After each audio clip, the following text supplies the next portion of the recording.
నమస్కారం. City news తెలుగుకి స్వాగతం. ఈనాటి వార్తా విశేషాలు.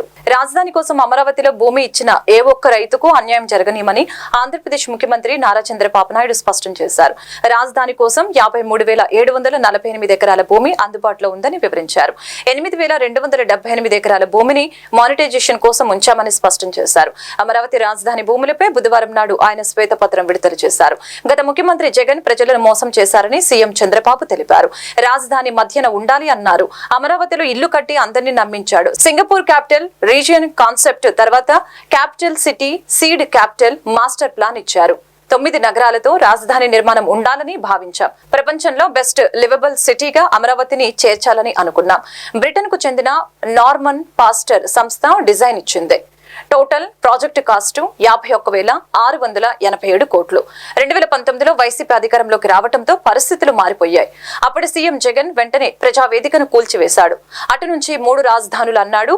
జీసీజీ రిపోర్టు జిఎన్ రావు కమిటీ పేరుతో విన్యాసాలు చేశాడు అని సీఎం చంద్రబాబు విరుచుకుపడ్డారు.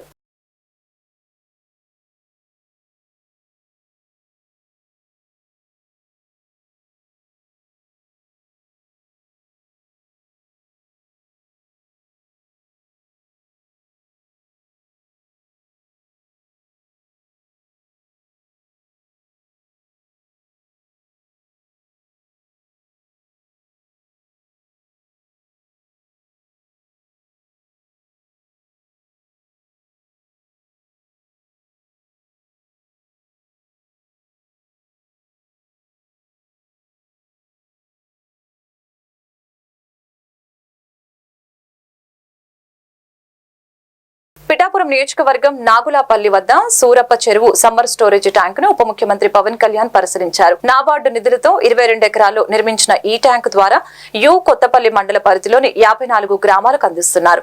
బుధవారం ఉప్పాడ తీర ప్రాంత సందర్శకులకు వెళ్తూ మార్గం మధ్యలో సూరప్ప చెరువును పరిశీలించారు. సమ్మర్ స్టోరేజ్ ట్యాంకు తాగునీటిని శుభ్రపరిచే విధానం ల్యాబులు పరిశీలించి అధికారుల్ని అడిగి వివరాలు తెలుసుకున్నారు. Kakinada collector Shanmohan Sagili, MP Uday Srinivas, Pithapuram Janasena incharge Marreddy Srinivas తదితరులు పవన్ కళ్యాణ్ తో ఉన్నారు.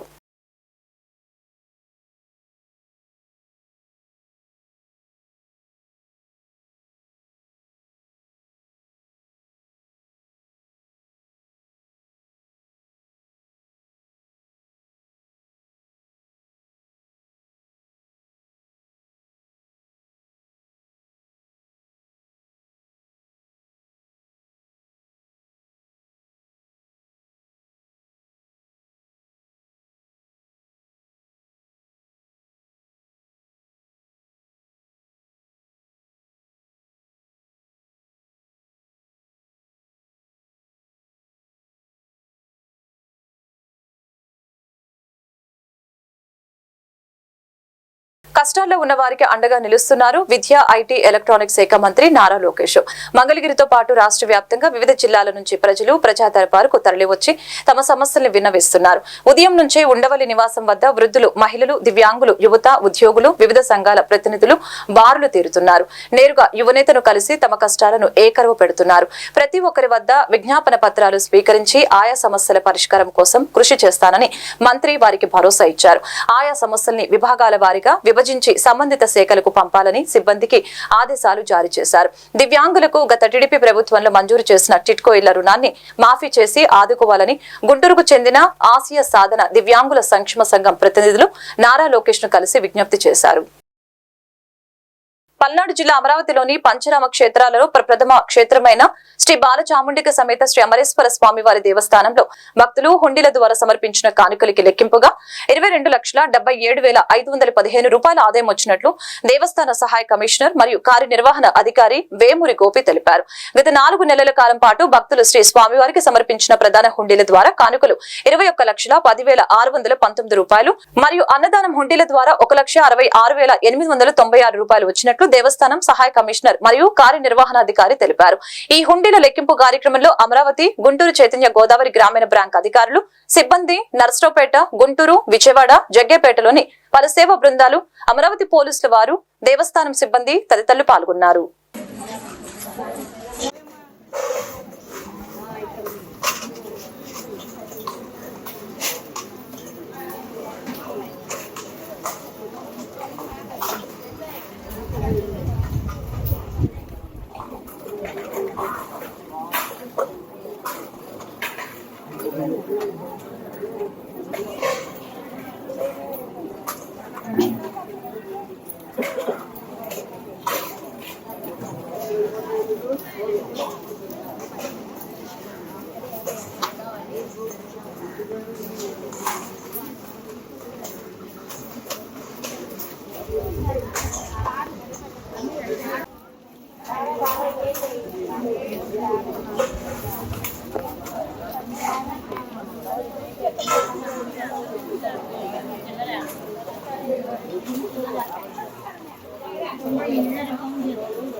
మన శ్రీ అమరేశ్వర స్వామివారి దేవస్థానం ప్రధాన హుండీల ద్వారా 21,10,619 రూపాయలు హుండీల ద్వారా చాలా మంది భక్తులు వారి యొక్క పవిత్రంగా సమర్పించిన కానుకల ద్వారా వచ్చేటటువంటిది. ఇదే విధంగా అన్నదాన పథకానికి హుండీల ద్వారా 1,66,890 రూపాయలు వచ్చింది. ఈ మొత్తం కలిపి 22,77,515 రూపాయలు రావడం జరిగింది. ఇది సుమారుగా 4 నెలల పాటు వచ్చినటువంటి ఆదాయం, 120 రోజులకు వచ్చిన ఆదాయం. ఇది స్వామివారికి మేము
ఈ వార్తలు ఇంతటితో సమాప్తం. మరొక బులెటిన్ మళ్ళీ కలుద్దాం. నమస్కారం.